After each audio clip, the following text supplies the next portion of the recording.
ሰላም ጤና ይስጥልን አድማጭ ተመልካቾቻችን ሐምሌ 26 2018 ዓ.ም ላይ እንገኛለን። በዚህ ሰዓት የተለያዩ ወታደራዊ የግንባር ዝርዝር መረጃዎችን፣ ዲፕሎማሲያዊ፣ ፖለቲካዊ መረጃዎችን በቅደም ተከተል ወደ እናንተ አደርሳለሁ። እየተከታተላችሁ አብራችሁ እንድትቆዩ ነው በአክብሮት የምጋብዛችሁ። በዋናነት ትላንትና ዓለም አቀፍ ሚዲያዎች ጭምር ሲቀባበሉት የነበረው በሰሜን ምዕራብ ኢትዮጵያ በሁመራ ትይዩ ባለው የሸረሪና አካባቢዎች የነበረውን ውጊያ ነው። ውጊያው በአየር ኃይል በመካናይዝድ እና በእግረኛ የታገዘ እንደነበር መረጃዎች ገልጸዋል።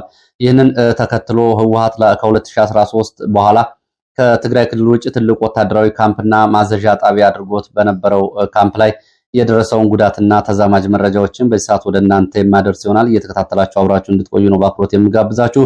በዚህ ቀጠና ያለውን ወታደራዊ ሁኔታ ከሱዳን ጋር ምን ያገናኘዋል፣ ከሱዳን ጋር ያለውን ተያያዥ መረጃዎችም በዚሁ አደርሳለሁ።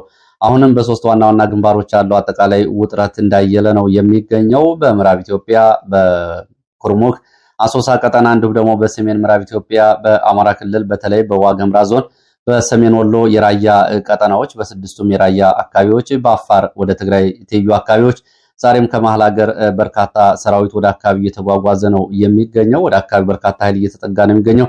ይህንንም በተመለከተ ያሉ መረጃዎችን ወደ እናንተ አደርሳለሁ።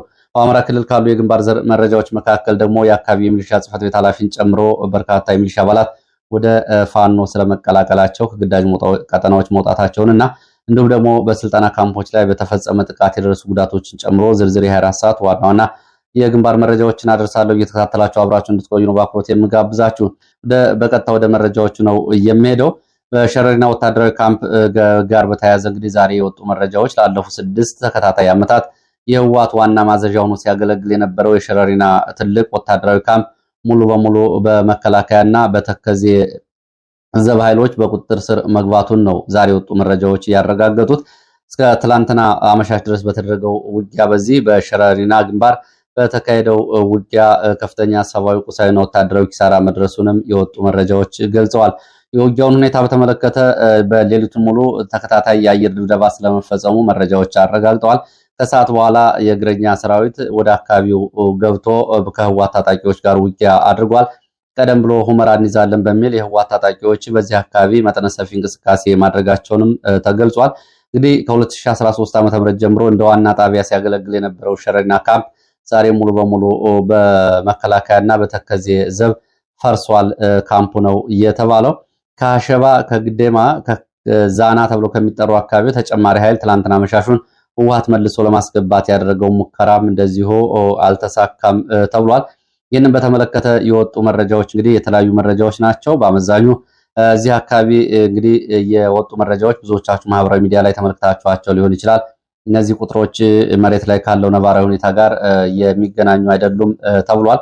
ስለዚህ እንግዲህ የተገደለ እና ጉዳት የደረሰበት የህወሓት ታጣቂ ቁጥር በውል አልታወቀም።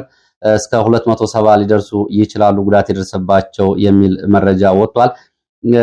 ወደ ካምፑ ከተገባ በኋላ የቀብር ስነስርዓት ሲፈጸም ወደ 70 የሚሆኑ ታጣቂዎች የቀብር ስነስርዓት መፈጸሙን ተመልክቻለሁ ያሉ አንድ የመረጃ ምንጭ የተገለጸው ቁጥር እንግዲህ ወደ 700 800 የሚሉ ብዙ የብልጽግና የማህበራዊ ሚዲያ ገጾች ያወጧቸው ቁጥር ጋር የተራራቀ መሆኑን ይገልጻሉ።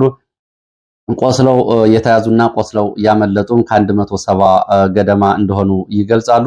የተማረከ የሻለቃ አዛዥ መኖሩን ገልጸዋል። የኮሎኔል ማዕረግ ያለው እንደሆነ ሰምቻለሁ ብሏል የመረጃ ምንጭ። የተማረኩ ታጣቂዎች ቁጥራቸው እንደዚሁ 81 እንደሆነና የተማረከው ሻለቃና የተማረኩ ታጣቂዎች ዛሬ ወደ ባከር ወታደራዊ ማሰልጠኛ እየተወሰዱ እንደሆነና የተማረከው ሻለቃ አዛዥ ባከር ወታደራዊ ማሰልጠኛ ቃለ መጠይቅ ሊደረግለት እንደሆነ የወልቃይት የመረጃ ምንጮች ይህንን አረጋግጠዋል።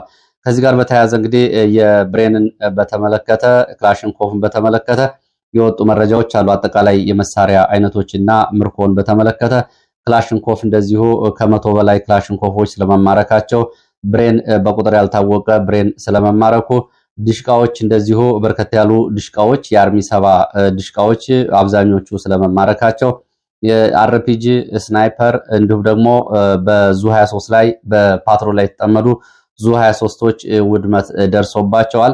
እንደዚሁ ደግሞ አንድ ሳይወድም ስለመማረኩ፣ በሌሎች እንደ ኮርኔት የተባሉና ሌሎች ደግሞ አዳዲስ ሞርተሮች የሞርተሮች እነዚሁም እንደውም ሮኬቶች ባለ 127 ባለ 120 በ82 እንግዲህ በመጠናቸው ልክ የተባሉ የድሽቃ የሞርተርና የተተኳሾች እንደዚሁ ስለመማረካቸው ሬዲዮና መገናኛዎችን ጨምሮ ከ8 በላይ የሬዲዮ መገናኛዎች ስለመማረካቸው ተገልጿል። በተሽከርካሪም በተመለከተ ወታደራዊ ተሽከርካሪዎች እንዲሁም ደግሞ የሎጂስቲክ ማመላለሻ ተሽከርካሪዎችን እንዲሁም ፓትሮሎችን ጨምሮ ጉዳት ደርሷል ብለዋል። አካባቢው እንደዚሁ ከአካባቢው እርሻ ባለሀብቶች በመውሰድ የህወሓት ታጣቂዎች ሲጠቀሙባቸውና ሲገለገሉባቸው የነበሩ ትራክተሮች ጭምር ወድመዋል ተብሏል። እንደዚሁም በካምፕ ውስጥ ለጄኔሬተር ለኃይል ምንጭ ያገለግሉ የነበሩ ጄኔሬተሮች እና ትራክተር የሎጂስቲክ እቃዎችም ጭምር ስለመማረካቸው ተገልጿል። የሸረሪና ካምፕ መያዝን ተከትሎ የሱዳን ጦር በተቆጣጠራቸው አጎራባች የኢትዮጵያ ይዞታዎች ላይም እንደዚሁ ውጥረት መኖሩ ተገልጿል። ይህንን ተከትሎ ወደ አካባቢው እንደዚሁ አዲስ ውጊያ ሊቀሰቀስ ይችላል የሚል መረጃ ነው የወጣው። ይህንን የሱዳን ሚዲያዎችም እንግዲህ ባናቱ ነው እየተቀባበሉት ያሉት። በሌላ በኩል እንግዲህ የሱዳን ሚዲያዎች የኢትዮጵያ ኃይሎች ወደ ድንበር ዘልቀው በመግባት ዛሃና ተብሎና አልቃሚ ተብሎ በሚጠሩ መንደሮች ላይ ከፍተኛ ጥቃት አድርሰዋል ሲሉ የሱዳን ሚዲያዎች እየዘገቡ ነው የሚገኙት።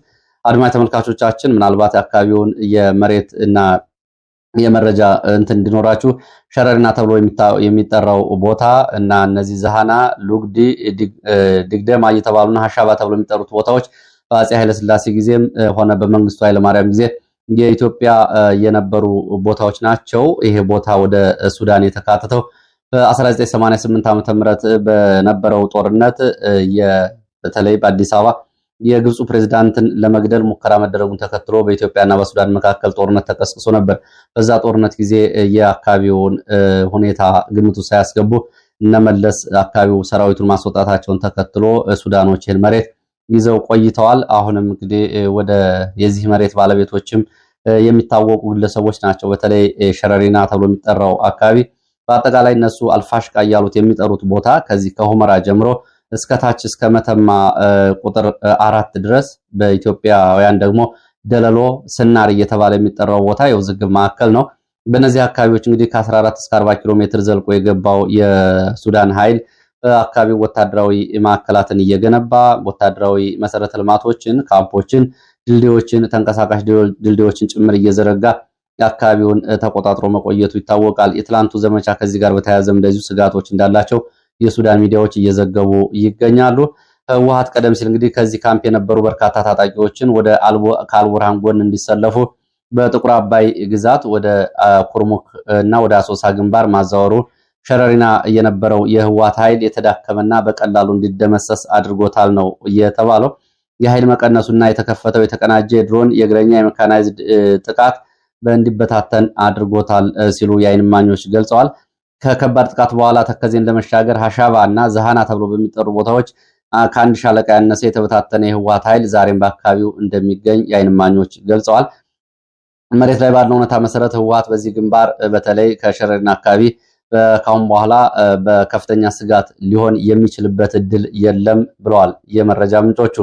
እንግዲህ ምንም እንኳ በግንባሩ የነበረው የህወሓት ኃይል ጉዳት ቢደርስበት ቢበታተና ሸረሪና ወታደራዊ ካምፕ ቢያዝም ከተለያዩ የስደተኛ መጠለያ ጣቢያዎችና አዳዲስ ታጣቂዎችን ከትግራይም ጭምር በማስመጣት በሸረሪና በኩል መልሶ ለመቆጣጠር የሚደረጉ ዝግጅቶች እንዳሉም እንደዚሁ መረጃ ምንጮቹ ገልጸዋል። ትላንትና ከ3 ካምፖች ታጣቂዎችን